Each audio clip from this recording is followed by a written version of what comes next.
تو بہت سارے سبق بھی ہم نے سیکھ لیے ہیں. مثلا جو لوگ افواج پاکستان کے جو فوجی یا افسران اس وقت لڑ رہے تھے ٹیررزم سے، اب وہ سینئر افسران ہو گئے ہیں. اسی طرح بہت سارے لوگ جو سیاست میں تھے وہ اب سینئر لیڈرز ہو گئے. تو لہٰذا ہمیں کوئی اس میں نئی دوبارہ چیز ایجاد نہیں کرنی. صرف جو ہماری لا انفورسمنٹ اتھارٹیز ہیں، چاہے وہ صوبائی ہیں یا وہ عسکری ہیں، ان کو یہ کانفیڈنس دینا ہے کہ جب وہ ایکشن کریں گی تو تمام جو ریاست ہے اور پاکستان کے عوام ان کے پیچھے کھڑے ہیں، تو وہ زیادہ بہتر طریقے سے اس کو کر. لیکن خرم دستگیر صاحب، اس وقت پی ٹی آئی کی جانب سے جو ایک امیدیں وابستہ کی جا رہی ہیں ڈونلڈ ٹرمپ کے ساتھ، اور یہ کہا جا رہا ہے کہ شاید ان کے آنے کے بعد پی ٹی آئی کے لیے مشکلات میں کمی آئے گی، آپ سمجھتے ہیں کہ یہ چیزیں پریکٹیکل ہیں؟ جی، یہ بیانات جو ہیں یہ منافقت اور بچگانہ سوچ پر مبنی ہے. منافقت اس بات پہ کہ یہی جماعت تھی جو ہم سب کو یہ سبق دے رہی تھی کہ ایبسولوٹلی ناٹ، امریکہ کی غلامی نہیں لیں گے. یہ عجیب ایک مضحکہ خیز صورتحال ہے کہ وہی لوگ جو ہمیں یہ تلقین کرتے تھے اب وہ کہتے ہیں کہ وہ اسی امریکہ کا صدر جس کی غلامی سے وہ چھٹکارا جانا چاہتے ہیں، وہ امریکہ کا صدر جو ہے وہ ایک پاکستانی سیاستدان کی رہائی کے لیے وہ ہاتھ بڑھا کر جو ہے وہ اس کو آزاد کرا دے گا. اور جب اگر آزاد کرا دے گا تو پھر پاکستان کس کا غلام ہوگا؟ تو ایک تو پہلی بات جو منافقت ہے. دوسرا یہ ہے کہ یہ بچگانہ پن ہے اور بہت ہی غیر حقیقی سوچ ہے کہ جب تک امریکہ کا کوئی واضح مفاد پاکستان کے ساتھ وابستہ نہیں ہوگا وہ کوئی ایسا اقدام نہیں کریں گے. تو یہ بالکل ہی غیر حقیقت پسندانہ سوچ ہے.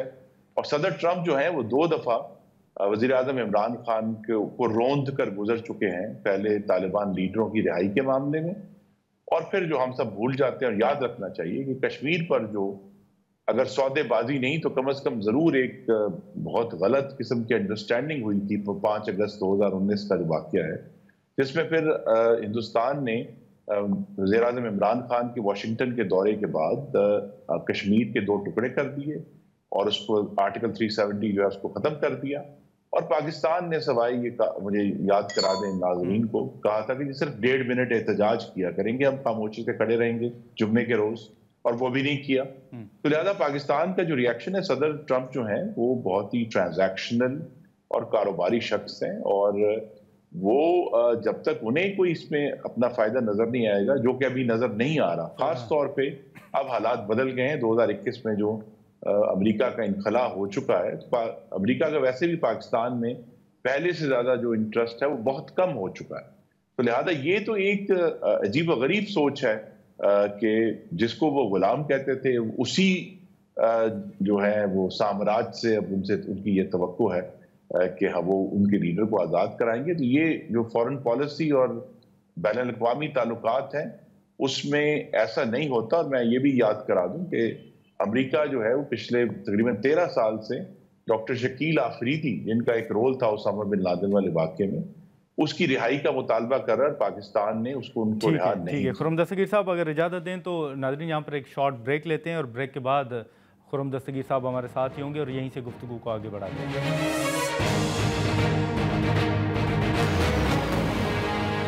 پروگرام میں دوبارہ خوش آمدید. خرم دستگیر صاحب، اس وقت جو ہم امریکہ کا ذکر کر رہے تھے، آپ کو یاد ہوگا کہ پہلے جو پاکستان تحریک انصاف کے جلسے ہوتے تھے اس پہ یہ تنقید ہوتی تھی کہ ان جلسوں میں افغانستان کے جھنڈے جو ہیں وہ لہرائے جا رہے ہیں. لیکن آج جو صوبی کا جلسہ ہے اس میں اگر آپ دیکھیں سوشل میڈیا پر جو ویڈیوز شیئر ہوئی ہیں اس میں ایک کارکن کی جانب سے امریکہ کا جھنڈا جو ہے وہ لہرایا جا رہا ہے.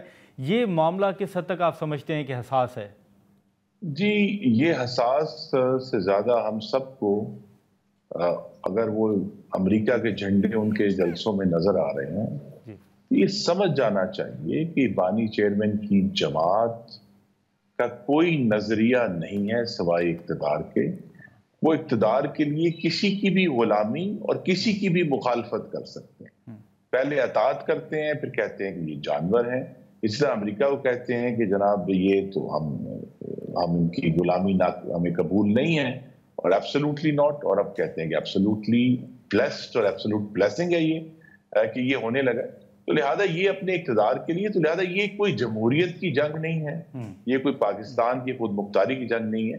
یہ صرف ایک انتشاری جتھے کی اپنے اقتدار حاصل کرنے کی جدوجہد ہے جو ہم دیکھ رہے ہیں۔ نہیں، لیکن اب یہ جو ساری صورتحال ہے خرم دستگیر صاحب، معاشی چیلنجز، امن امان کی جو صورتحال ہے وہ ایک بڑا چیلنج ہے آپ کے سامنے ہے جو واقعات پیش آ رہے ہیں۔ آپ نہیں سمجھتے کہ ان تمام چیزوں کو مد نظر رکھتے ہوئے موجودہ صورتحال میں پی ٹی آئی کے ساتھ کوئی بات چیت ہونی چاہیے، یا آپ کی تجویز کیا ہوگی؟ یہ تجویز بڑی واضح ہے کہ پارلیمان میں جہاں یہ سارے معاملات زیر بحث آتے ہیں وہ اپنا جو کردار ہے اس کو مثبت کریں۔ ابھی تک جو حکومت کے 8 مہینے ہوئے ہیں انہوں نے سوائے پارلیمان میں بلوا کرنے کے اور اپنے بانی چیئرمین کے حق میں تقاریر کرنے کے اور پاکستان کے عوام کی فلاح کے لیے ایک لفظ بھی یہ نہیں بول سکے۔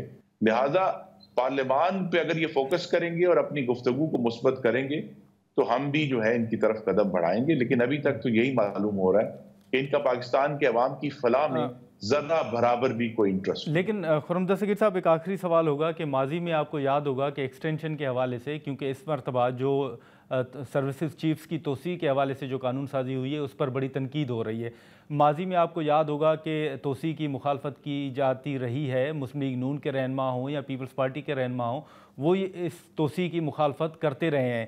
آپ کیا سمجھتے ہیں، آپ وزیر دفاع بھی رہے ہیں، یہ بتائیے گا کہ کن وجوہات کی بنا پر آپ سمجھتے ہیں کہ موجودہ حکومت نے یہ جو سروسز چیفز کی مدت میں جو توسیع کا ایک قانون ہے وہ منظور کیا، اس کی کیا وجوہات ہیں؟ جی دیکھیے، اس میں چونکہ اب کابینہ کا حصہ نہیں ہوں تو کابینہ میں جو لوگ موجود ہیں یہ سوال بہتر ہے کہ وہ ان سے پوچھا جائے کہ وہ کون سی وجوہات تھیں یا کون سا لاجک تھا جس کے تحت یہ کام کیا گیا، کیونکہ اب یہ بھی ہمیں ہمارے سامنے ہے کہ یہ سارے ایشوز جو اٹھ رہے ہیں ان میں بہت بڑا رول جو ہے خود بانی چیئرمین کی جماعت ادا کر رہی، جس میں وہ مستقل ریاست کے اوپر حملہ آور ہیں مختلف حوالوں سے۔ پھر جب اور مقتدرہ کے اوپر حملہ آور ہیں اور جب وہ مستقل حملہ آور رہیں گے اور 9 مئی کا واقعہ بھی ریکارڈ میں ہوگا تو پھر یہ معاملہ صرف لفظی احتجاج یا لفظی تنقید تک محدود نہیں رہا۔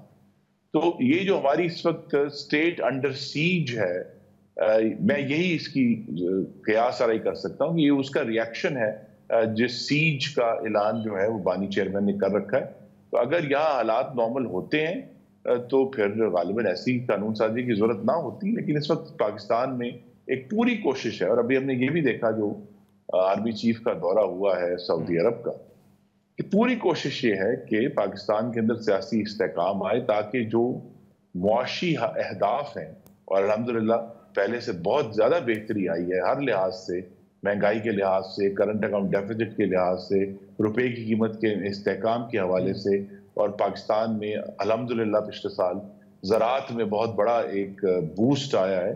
یہ سب چیزیں ان کو مینٹین کرنے کے لیے، اور پھر ہمیں اگر یاد نہیں رہا تھا تو آج پھر یاد کرایا ہے پاکستان کے دشمنوں نے کہ پاکستان کے اوپر مختلف فورسز حملہ آور ہیں، چاہے وہ دہشت گرد ہیں اور چاہے چلیں، بہت شکریہ خرم دستگیر صاحب، آپ نے وقت نکالا۔ ناظرین، شیریں مداری صاحبہ اور خرم دستگیر صاحب کی گفتگو آپ نے سنی۔ اب پی ٹی آئی کی جانب سے جو اعلانات کیے جا رہے ہیں اور فائنل کال کی جو بات کی جا رہی ہے، آج جو انہوں نے پاور شو صوابی کا اگر آپ دیکھیں وہ صورتحال آپ کے سامنے، تو اب یہ دیکھنا ہوگا کہ پی ٹی آئی بطور اپوزیشن جماعت اپنی حکمت عملی کا کیا اعلان کرتی ہے، اور ایک جو اتحاد محمود خان اچکزئی صاحب کی سربراہی میں قائم ہوا تھا، وہ اتحاد اپنی کیا حکمت عملی آنے والے دنوں میں سامنے لاتا ہے، یہ دیکھنا پڑے گا، اور دیکھیں کہ ان تمام چیزوں کے بعد آنے والے دنوں میں کیا ڈیولپمنٹ سامنے آتی ہے۔